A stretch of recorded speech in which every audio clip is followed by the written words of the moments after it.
به نام یاد خدا، خوش آمدید به افغان اکادمی. به ادامه از درس گذشته ما امروز میایم لاراول بریز انستال میکنیم و استفاده میکنیم. پس میریم درس خدا آغاز میکنیم.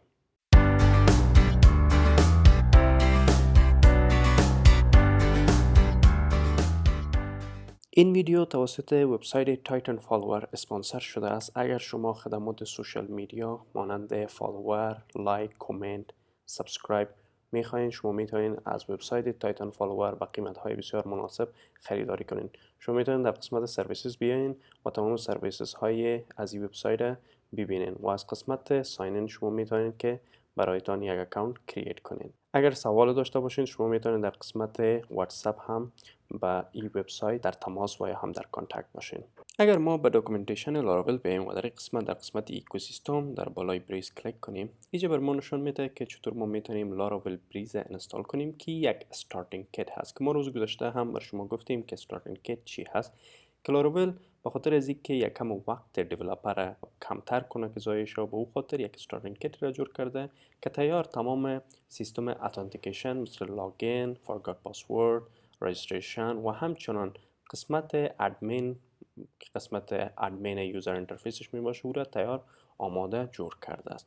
خب به او خاطر ما میایم اول لاراول بریز انستال میکنیم. به خاطر انستال کردن لاراول بریز اول ای مهم است که ما لاراول انستال کنیم. میم در قسمت انستالیشن و اینجا در قسمت کرییت ا نیو پروژکت به خاطر از اینکه ما بتونیم اینمی پروژکت ما به خاطر که لاراول پروژکتش کرییت کنیم میم در ترمینال باز میکنیم و اینجا چی میکنیم که سایزش یکم کلان میکنیم که شما درست دیده بتونین و میم در خود CD دسکتاپ در صفحه دسکتاپ میم و از اینجا میم به خاطر اینکه لاراول ما کرییت کنیم از اینی کامنت استفاده میکنیم که من ایره قبلا هم بر شما گفته بودم که composer create project laravel و بعد از اون نام پروژکتتان که ما ایره میگیم که بریز اپ درست است. هر نامی که شما میتین ما اینجا به نامش بریز اپ دادم.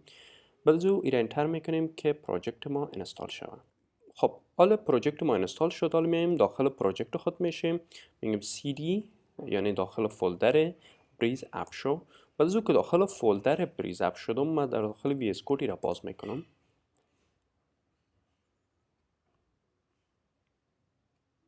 اما کد ما در داخل چی باز شد؟ در داخل خود وی اس کد باز شد. بعد از اینکه کد ما باز شد حالا میایم خود لاراول پروژکتش انستال کردیم. حالا میایم لاراول بریز انستال میکنیم. میایم بعد از او در قسمت استارتینگ کیت و بعد از او در قسمت اینستالیشن و این قسمت اینی کامنت کپی میکنیم composer require laravel breeze و //dev اینجا پیست میکنیم.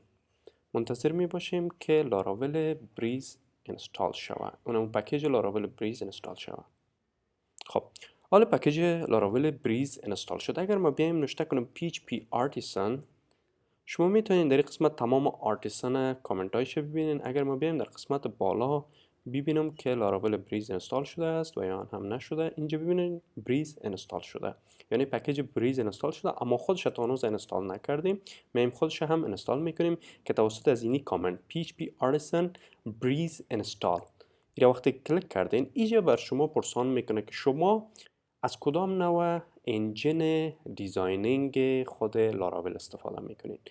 ما اینجا بلید داریم، لایو وایر داریم، ریاکت داریم که در انرشیا میایه و در ویو جی اس شما میخواین برش استفاده کنین و یا هم فقط به خاطر ای پی آی میخواین از استفاده کنین. ما بر فعلا از بلید استفاده میکنیم. لایو وایر و همچنان انرشیا را در درس های بعدی میخوانیم که چطور از لایو وایر و انرشیا استفاده کنیم. اما فعلا ما اینجا اما آپشن اولش که بلید است میگیم که ما از بلید استفاده میکنیم. بعد از او میگه که آیا شما قابلیت دارک مود هم میخواین که یعنی خود وبسایت اتوماتیکلی دارک مود و لایت مود شود. من میگم بله. بعد از او گفته که آیا شما تستینگ هم میخواین که PHP یونیت تست داریم. من میگم بله. و بعد از او چی میشه که خود لاراول بریز بر شما انستال میشه. خب لاراول بریز انستال شد. بعد از او باید چی کنیم که گفته PHP Artisan migrate. باید چی کنیم؟ تیبل های زیر مایگریت کنیم. با خاطر از اینکه تیبل ها رو مایگریت کنیم اول باید ما چی کنم؟ دیتابیس ما رو روشن کنم. میایم در قسمت مم و اینجا دیتابیس ما رو آن میکنم که دیتابیس ما روشن هست. دیتابیس ما وقتی که روشن شد میایم چی میکنیم در پروژکت خود و اینجا میبینیم که دیتابیس ما ستاپ هست و یا هم نه. اینجا میایم پورت چیزی که پورت ما هست رو استفاده میکنم، از شما همون دیفالت است. اینجا نام دیتابیس ما برش میتونم که بریز و اینجا هم پاسورد برش میتونم و اینجا سیو میکنم و بعد از اون نوشته میکنم php artisan migrate، به خاطر از اینکه تیبل ما مایگریت شد. php artisan migrate. وقتی که انتر میکنم اینجا بر ما آل لاراول یک قابلیت بسیار خوب داره. اگر احیانا انمی دیتابیس در دیتابیس شما نباشه یا قبلا این دیتابیس شما کرییت نکردین، خودش اتوماتیکلی براتون میگه کی دیتابیس وجود نداره، آیا میخوایی که لاراول برات کرییت کنه؟ اینجا میگم که یس. وقتی که یس گفتم خودش اتوماتیکلی انمی دیتابیس اول کرییت میکنه، بعد از اون تیبل ها رو داش مایگریت میکنه. خب تیبل های ما مایگریت شد، بعد از چی میکنیم؟ npm انستال میکنیم. npm متوجه باشین که باید npm انستال کنین. اگر npm در کامپیوتر شما نیست، شما اول بیاین ببینین که npm ما دارین یا نه. npm مخفف چی است؟ نود پکیج منیجر. قسمت نوشته کنین npm version. وقتی که انتر کنین اینجا بر شما نشان میده که ورژن npm تان چند است. اگر اینجا نشان نداد شما باید نود پکیج منیجر انستال کنین. از کجا انستال میکنین؟ میایین اینجا در گوگل نوشته میکنین که node.js. بعد از اون قسمت میایم در قسمت دانلود و اینجا برای شما اگر ویندوز دارین مک دارین از اینجا چی میکنین؟ دانلودش میکنین و این قسمت شما میتونین که بعد از اون که دانلود شد شما میتونین انستالش کنین و وقتی که انستال کردین از شما npm هم انستال میشه در کامپیوترتون. بعد از که او انستال شد شما اینجا نوشته میکنین که npm install. وقتی که npm install رن کردین بعد از او اینی کامنت npm dev رن میکنین.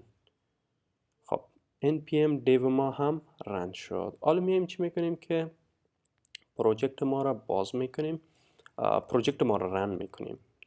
نوشته میکنم که php artisan serve. درست است؟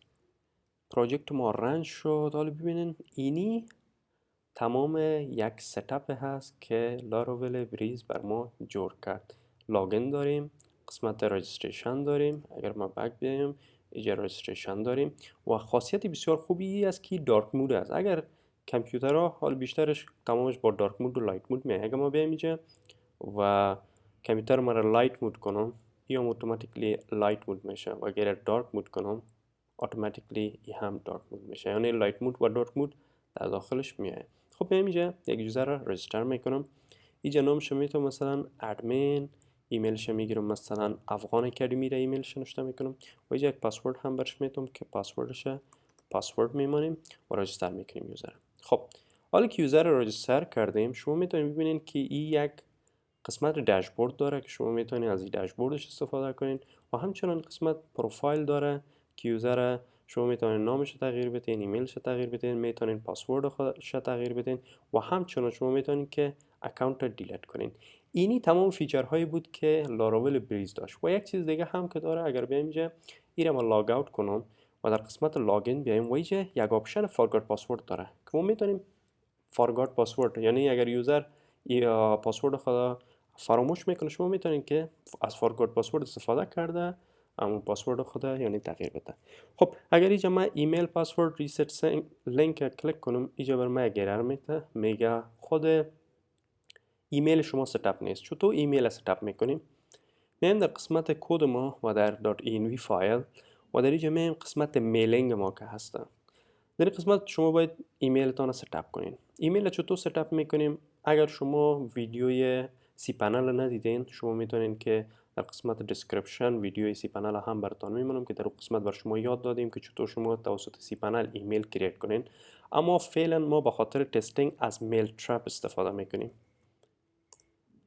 به خاطر تستینگ بسیار یک طول خوب است. شما میاین در میل ترپ و اینجا یک اکانت ساین اپ میکنین. ما قبلا اکانت جور کردیم، میایم در اکانت ما و اینجا میایم سر ایمیل ما کلیک میکنیم که در هومش آمدین، این قسمت کلیک میکنین و بعد از اون اینجا نوشته است SMTP setting و اینجا show credentials میکنین و بعد از اون اول اینی هاستتان کپی میگیرین و در قسمت هاست ازی پیست میکنین. دوم داره پورت کپی میگیرین و اینجا پیست میکنین. بعد از او یوزر نیم داره، یوزر نیم رو کپی میکنین و اینجا پیست میکنین و بعد از او هم پاسورد داره، پاسورد هم کپی و اینجا پیست میکنین. حالی اگر سیو کنم سیو شد و سرور اتوماتیکلی خودش ریستارت میشه. اگر حالا بیایم در خود قسمت و حال این سفر رفرش میکنم و اینجا سند ایمیل پاسورد میکنم. حالا ببینین ایمیل ما سند شد. اگر ما بیایم در میل ترپ و در داخل ایمیلم اینباکسم بیایم، اینجا ببینین نوشته است ریست پاسورد و بعد از او اینجا بتن ریست پاسورد. ایمیل بسیار با یک دیزاین خوبش آمده و اینجا ریست پاسورد کلیک کنم. ایمیل ما من میتونم اینجا پاسورد جدید داخل کنم که این پاسورد جدید ما و ریست پاسورد. اینه پاسورد جدید ما ریست شد. حالا توسط از یوزرنیم و پاسورد ما چی میکنم؟ لاگین میکنم. اینی تمام فیچرهایی بود که لاراول بریز بر شما بسیار با کامنت های ساده تمامش کریت میکنه که شما میتونین ازش استفاده کنین. لاراول جت استریم روز بعدی میخوانیم. ویدیو را لایک کنین، شیر کنین، کامنت بتین اگر سوال مشکل دارین و همچنان چینل سابسکرایب کنین. لینک تایتن فالوور همچنان در دسکریپشن ویدیو براتون میمونم که شما میتونین خدمات سوشال میدیا را از اونجا خریداری کنین. وقت خوش داشته باشین. خدا حافظ.